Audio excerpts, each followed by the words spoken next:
Hello world, and welcome to the podcast for educators passionate about computing and digital making. I'm James Robinson, Senior Learning Manager here at the Raspberry Pi Foundation, and this is the first episode to accompany the latest issue of the Hello World magazine, which explores critical thinking in the age of AI. In today's episode, I'm talking to James Abela, Director of Digital Learning and Entrepreneurship at Garden International School in Kuala Lumpur, Malaysia. He is also the founder of the Southeast Asian Computer Science Teachers Association and ReadySetComputing.com. Welcome to the podcast, James. It's great to have you with us. How are you doing today? Oh, really well. It's been a lovely day for me because it's the first day of my holiday. I fetched my son from the airport and had a pretty easy day of it, so it's been lovely. Excellent. Before we get into our chat, do you want to just introduce yourself? Yeah, sure. I'm James Abela. I've been teaching computing for 11 years now at the IGCSE and A-level. Before that, I spent 2 years teaching computing to primary students. And before that, I was in the UK. Right now, and I have been for the last 11 years, I'm working in Malaysia for a school called Garden International School. And we like to think ourselves as one of the best in Southeast Asia for teaching computing. I have a team of 6 computing teachers and we love it. Great, and it's really great to have you on the podcast. So you recently authored a piece for the magazine which explored how pupils can manage cognitive load within deeper thinking activities. Could you perhaps tell us a little bit about that article? One of the key things that I was talking about is how many people find it very difficult to get off the ground with a blank page, a blank piece of code, a blank page. You know, why hasn't everybody written their own books, etc., etc.? And a lot of that is that initial start takes effort. And the idea of scaffolding is that we give people the help that they need to get started, and we try to take on those challenges to get things running, basically, but also to provide those guides when we see students getting really frustrated. You know, coding is one of those things which, if it's not done right, people give up in frustration. And so we really want to be looking at managing the cognitive load. And I say the word managing, not lightly. That means not too much, not too little, and really trying to get students into that state of flow where they're hypercognitive, they're really, really going for it, and they're learning at the pace that they best possibly can. And so scaffolding is a tool to reduce cognitive load, but there are things to make things more difficult as well. So I enjoy that kind of challenge and getting people to think about that and make sure the teaching is as good as possible.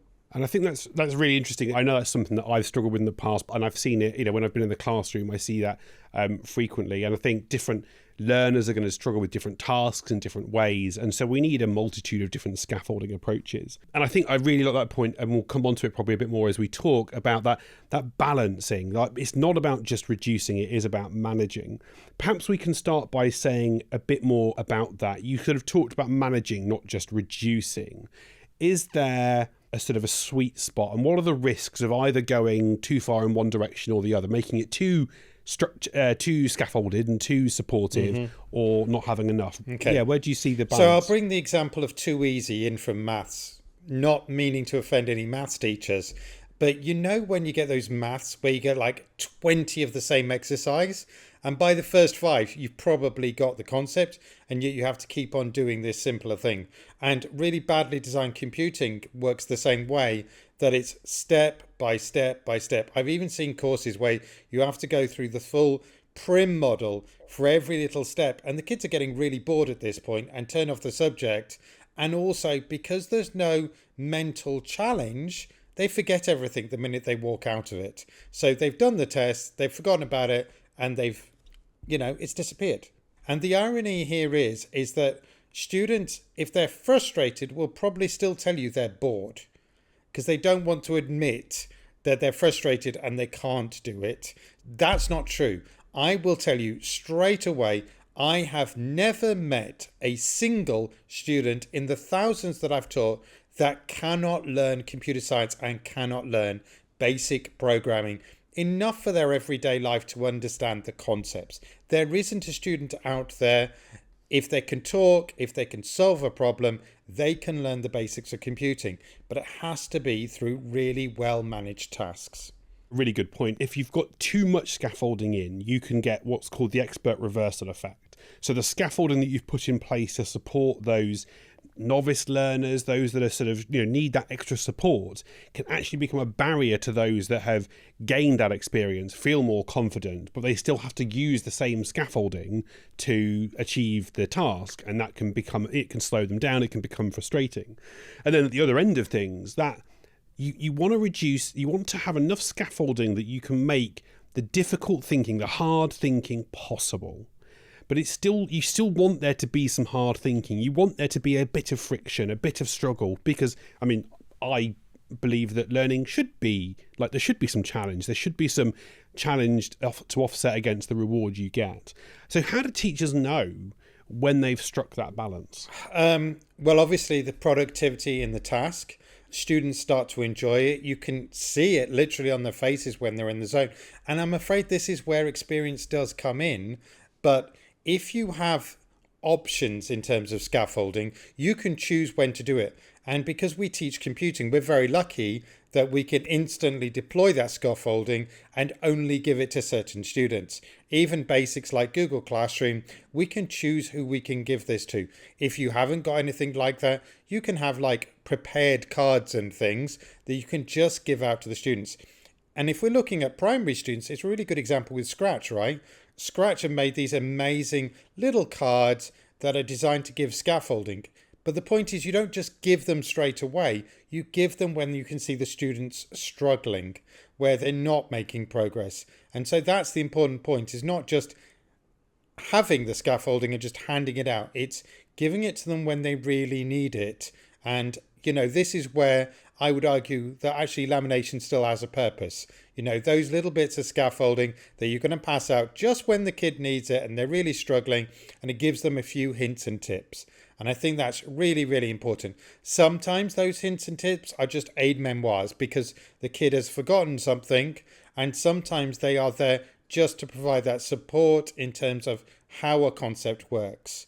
And we're getting to a point now where you can use web pages, you can use all sorts of things to really help you. And one of the things that I have done is make my very own IDE. And what that does is it does have a manual built in, but I don't tell them where it is exactly, but I can point them in that direction when the students need it.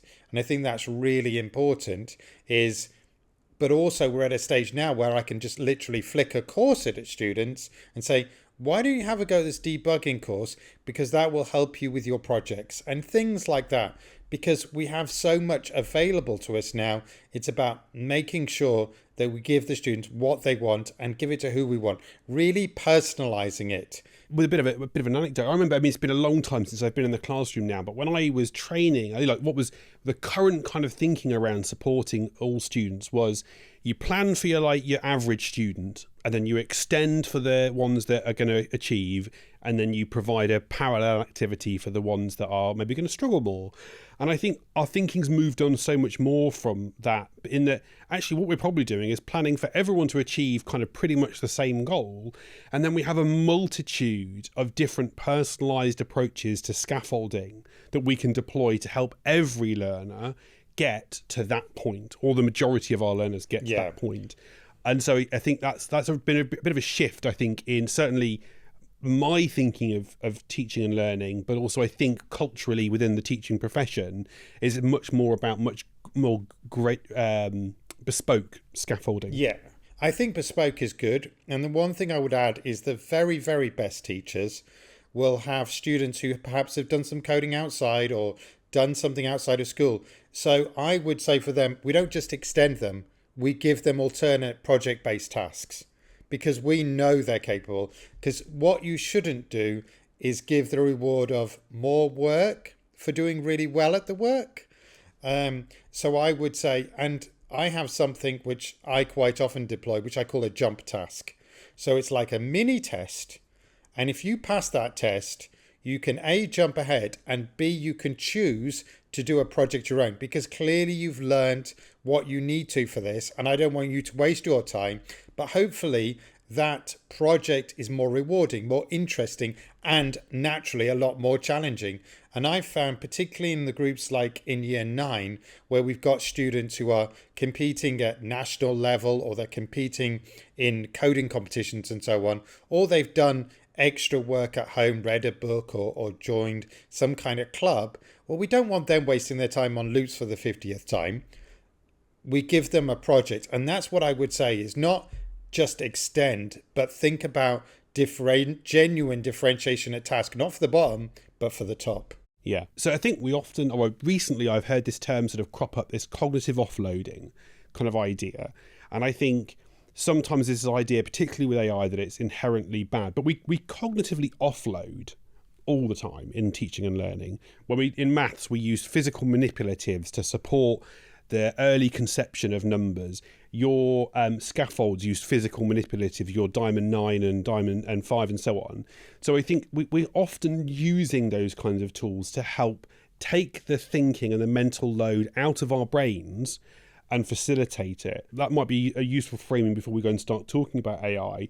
But yeah, do you want to just say a bit more about those kind of scaffolds that you're using and how they support the cognitive load of the learners? Yeah, I think the difference between just general AI and something like a Diamond 9 or a Diamond 5 is that often it's the teacher that's using the AI to provide that greater personalization.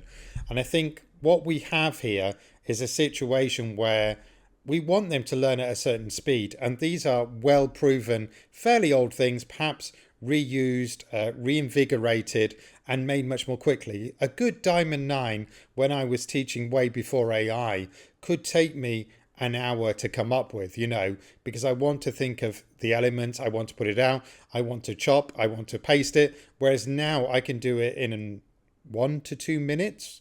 Because my Diamond 5s and 9s now have an AI to generate this for you.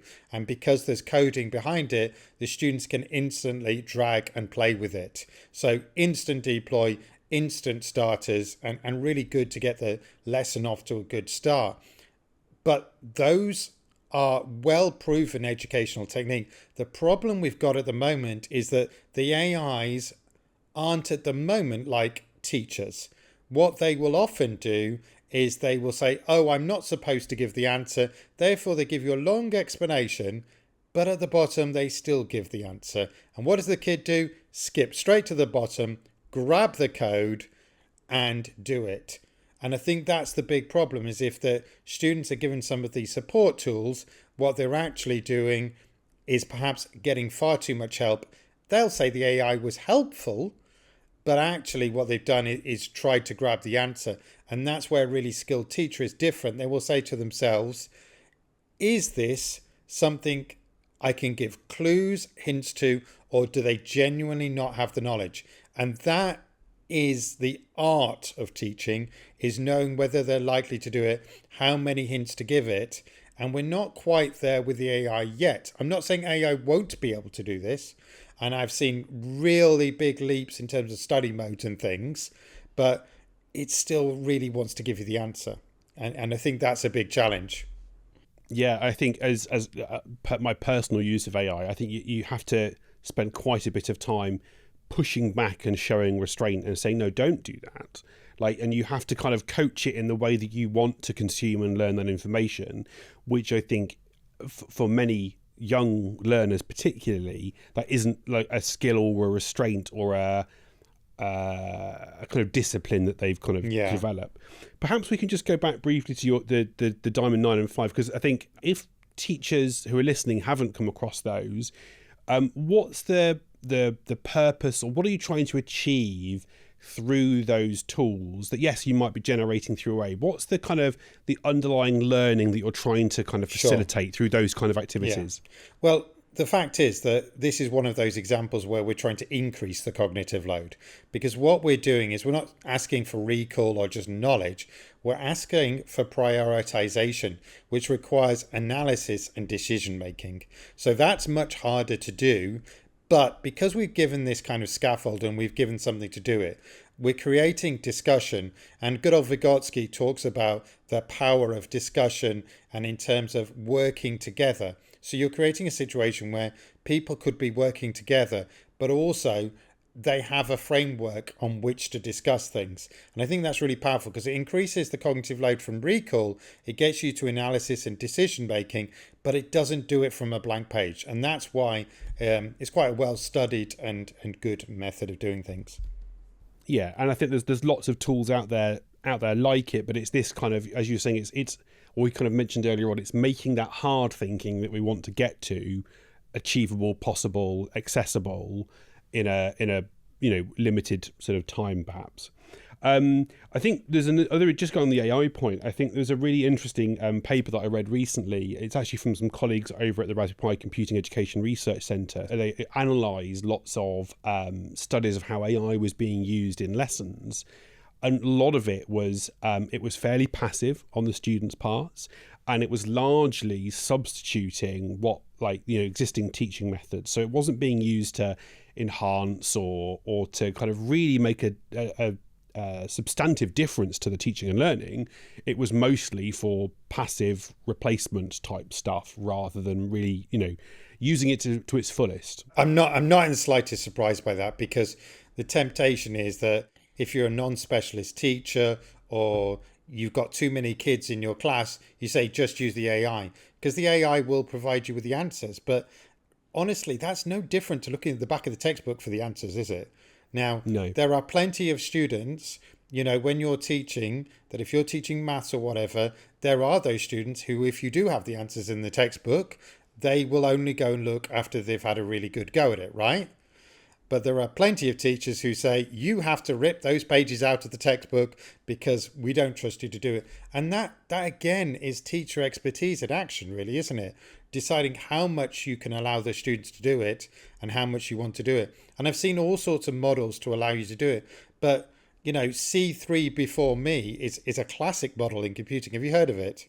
Yes. Yeah. Sure. Well, in this case, ask your friend, ask the AI, ask your teacher, but it does require a lot of effort to get it right, so that they do really try for themselves to have a decent go before they just try and find their friends. And the friend often gives the answer, and even in that situation, we're teaching the friends, don't give them the answer, give them a hint, give them a clue. And actually kids get quite proud of the fact is, I didn't tell them the answer, I gave them a hint. They're still struggling. And we have to go through that roll through. And I think it sort of connects with, I mean, the idea of a more knowledgeable other is a well documented thing in research. This idea that you're working with a partner, they might know more, but it's how they support you that's the important thing, not just that they give you the answer. How might AI in the future support our learners in terms of managing cognitive load? But also, what are the risks that we might see? We might have touched upon some of these already, but what do you see maybe as the benefits or risks? I think the benefit is the amount of personalization it can provide a teacher. But I think this is the main benefits I've seen in AI are in lesson preparation, that you're able to give that level of support, scaffolding, that you might not otherwise be able to do with your preparation time. So you can do that. I think that's the huge benefit. I think that AI is getting better in terms of things like Notebook LM for revision. So Notebook LM, if you don't know it, is a revision tool. Now, it's very tightly monitored against the materials it's given. So it has a much lower level of imagination of making up things because it's much tighter in terms of its algorithm, and it's given specific tasks. So I think revision, teacher preparation, it's really good at. Even with things like the study modes, I don't think it's a great idea for unrestricted use. And I also read in recent study that saying a lot of these AIs that are so-called tutors and stuff, they're not motivating the kids because they are basically interactive textbooks. And that's certainly what I feel when I ask it to generate. So if I ask it, if I ask it to do a linked list, it will come up with the most mundane, boring examples from the textbook possible. It's only because I tell it to localize it, to make it about my local area, which is Mont Chiara, about the shopping centre there, or about our school, or about something that's interesting. Even things like the World Cup. Will it actually make something interesting? And it's a teacher being able to contextualize, make it interesting, make it about the students' lives. I mean, one of the funnest examples we had recently was all the students like to go to various restaurants nearby. And so I made a random picker. But I didn't make any random picker. I made a random picker for all of the restaurants that were within a kilometre of our school. the students loved it and they loved engaging with that activity. And that is not something you can get from the textbook, but it only took me a few seconds to put those things together for an AI to make the exercise. I think that's really important, is using that teacher's knowledge of the students together with the AI to expand what is presented.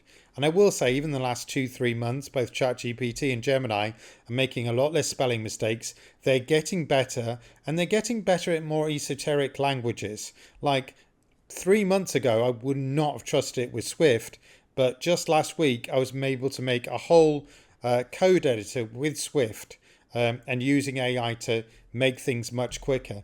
And it makes things interesting and it makes things fun, but it does need, the teacher being involved and a certain amount of knowledge beforehand. It's a lot like project-based learning. You need to learn the knowledge first before we can give you that freedom. The idea that teachers can build really interesting and engaging interactive kind of tools that are really bespoke to their context, their learners, their needs, and can do so. Like you can vibe code. I don't like that term, but you can make something pretty quickly that does that sort of interactive stuff. I think that's really powerful. In your article, a lot of the examples you talk about are focused on the kind of ethical, moral, or kind of the really kind of sticky, meaty, parts of the subject where learners are having, there's no right answers, and learners are having to kind of weigh up different things and prioritize. Is that, for the examples you've given of the Diamond 9, the Diamond 5 and so on, is that the kind of the best fit for these? Can you use the same kind of approaches within more technical subject matter areas of computing? I think it's one of those things where, I'll just be honest, there are other methods when you're teaching coding. And I think that's really important. Instead of a Diamond 9, we might use a Parsons problem, which is where you mix up the code. And that really is scaffolding. So it's designed to give you the code so that you have less syntax problem. And that's one of the tools that I would use, say, to teach coding, to give them a bit of a sample in a mixed up order. Now, it's a little bit different to a Diamond 9 or some of the other tools, because those are tools to encourage higher level thinking. This one here is a similar idea of mixed up things, but it's designed to reduce the thinking and to give you the code, or at least a part of it. Now, you can be really mean with things like Parsons problems and make it harder. So for those really able kids, you might take out 3 or 4 of the actual pieces of the puzzle, and they hopefully will solve it in the same problem. So even within those kind of things, it's a similar technique, but it's being used in a different way. And I think the other thing is, the other model I would bring in here, which I know we probably mention every podcast, is the PRIM model. And I think that's really important. And that was one of the few models where I felt it didn't just simplify thinking, it also allowed you to make things more difficult, because you don't have to use the whole PRIM model each time. You might say to your more able students, right, go straight to make. You can get on with it, have a go. But for some of the other students, they will need every step of that model so that they have an understanding and they can make something useful in the end. Yeah, I think it really nicely exposes the process of programming, as opposed to focusing or emphasizing the end result. And another thing I've seen done in Parsons problems, which I think is quite mean, is red herrings, where you have like multiple lines of code. Some of them don't feature in the program at all. You've got to like discern what's the right bits and then sequence them. Yeah. I've really enjoyed this conversation. So, James, we've talked a lot there about where we are right now in terms of how we support students. Where do we see this going? If we had this conversation in 6 months' time, in 12 months' time, or in 5 years' time? Nothing in education happens in less than a year. There will be the few who are very keen, who will be motor speeding, who will be using the AIs, and their lessons are probably ahead of everybody else's anyway. It takes academic years for things to change, and it takes even longer for exam boards to change. So, even basics like digital exams, they're going to take 3 to 5 years to happen. And will they be based on very old premises? Yeah.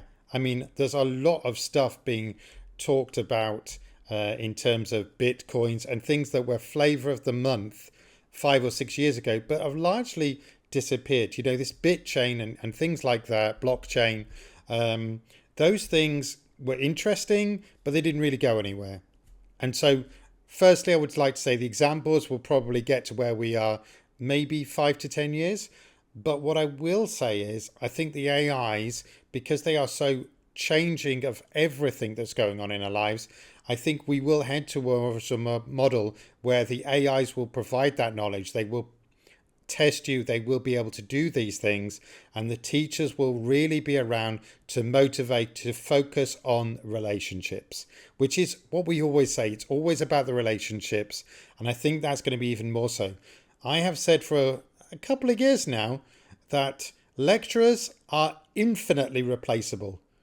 Great teachers are absolutely not, and they will be the last to be replaced, because it is absolutely all about the relationships. It's all about the motivation. It's all about getting the students to understand those basics and what's going on. I also think there's a major pushback right now against AI, and I noticed in the likes of Sweden, they're saying no AI under 13. So there will be a great need in 12 to 2 to 3 years to look at that 13 to 16 to 18 and how do we engage with AI. I also think, and it's not strictly computing, but I think it's really important, the safeties in terms of social networks, AI, and that area, that kind of digital learning, I think will become more and more important. And it won't be computer science, but it will be part of computing in terms of keeping people's online lives safe, in terms of not having electronic friends that give everything and take nothing. So I think there's a lot happening in those 5 years. And honestly, a lot of this should be happening very quickly. But I reckon, unfortunately, it probably won't happen until 5 to 10 years.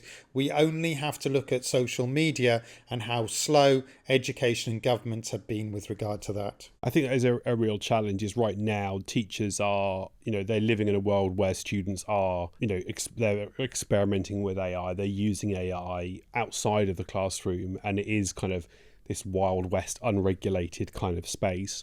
And I think, that is a challenge. And a lot of teachers will be kind of concerned about how do they verify the validity of the homework that's being done. Has this work been done? And I think for teachers, a lot of this sort of work around cognitive load and thinking about where to kind of place the emphasis in the learning on making sure the students are doing the thinking and they're not easily able to hand that thinking off to an AI agent to kind of do it for them. But how do we, so I think that's a really interesting, the next few years are going to be really interesting, I think. Well, thank you so much for joining us today for the Hello World podcast, James. Really enjoyed chatting to you today and hearing your thoughts on cognitive load and how it impacts on students' learning.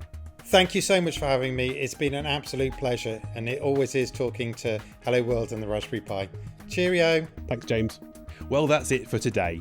If you'd like to read the full article that inspired today's episode, you can find it in the latest issue of Hello World magazine.